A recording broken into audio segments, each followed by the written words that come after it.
introduce yourself, tell me your name, what group you roll with, and all that. You ready? Where you from? Wherever you want. I'm Second Chief Monogram Hunter, Jeremy Stevenson. Right now, you have the famous Paul and Marie. First and last stop, boy and line. This is where we've been having Indian practice for a very long time. The history behind this building is that the original Monogram Hunters held practice here. Then the yellow Pocahontas held practice here. And we took over in 1991. We started having practice here. My first year was 1991. Mask and flag boy under my father, Tyrone, Big Chief Pie Stevenson. And this building has so much history, man. You have people like the great Tootie Montana that held his practices here. You've had his bloodline relatives, B. Kate, who's had practice here. Legendary people like Ray Blasio, Hatchet, Fred Johnson, so on and so forth. Edward Montana. The legends have been in this building. Just try to be unique now. We're artists. We're not just following a traditional pattern anymore.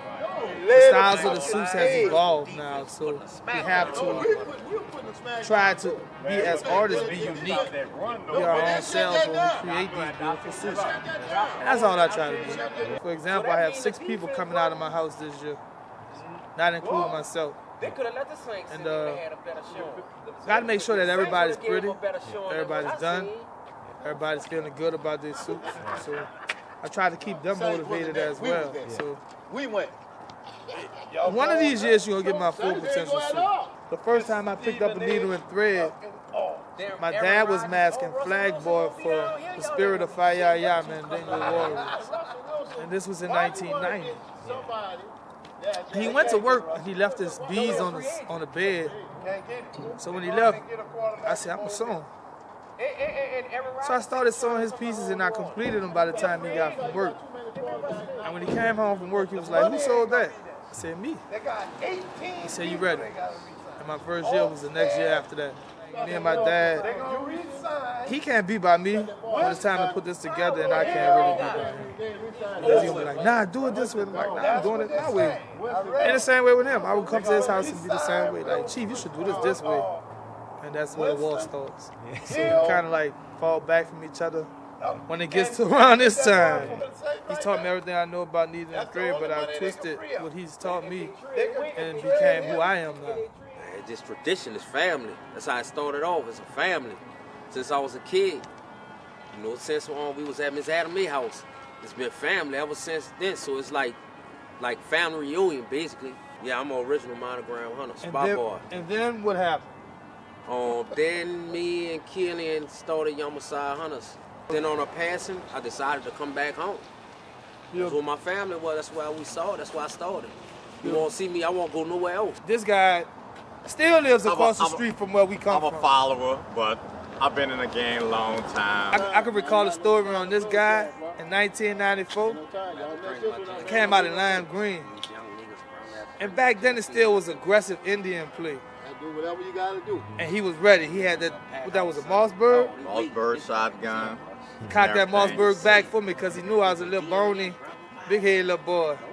So he said, I begged him to let me hit it. Got in the middle of the street and hit that 12 gauge. You couldn't tell me I wasn't the baddest Indian that year. I remember that year. Me and this guy then walked and met Indians by ourselves. Uptown. Uptown. One-man gang. Tore him up. Suit probably was torn up after we finished. Dad over there was mad because it was his suit. And he was very mad. Jeremy, don't leave out the door with it. Jeremy, come on, Jeremy, let's go.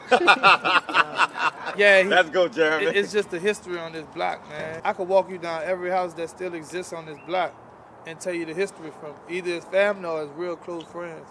People that supported us. Mr. Peacock, his father, supported us. All the time. You know, so we're very thankful to still have these people here when we come out from this bar. They're still here. He said he want to go sew, but he ain't go sew. Trying to get home and go sew. Crunch time. Yeah. Trying to finish it off, man. This is what we call the hookup, man. It comes down to getting it together, getting it tightened up, getting that shape. Hook up anything you got. And he bragging today. He's feeling good today. I don't care what it is, I'll mount it. He saw some fellas out here on the street, so he bragging today. When it comes down to the next 2 to 3 weeks, he gonna be much, much, much needed in what we do. Yeah. So we ready to start mounting. All right. We ready. So we should be getting on that mountain stuff tomorrow. Yeah. All right, so we good?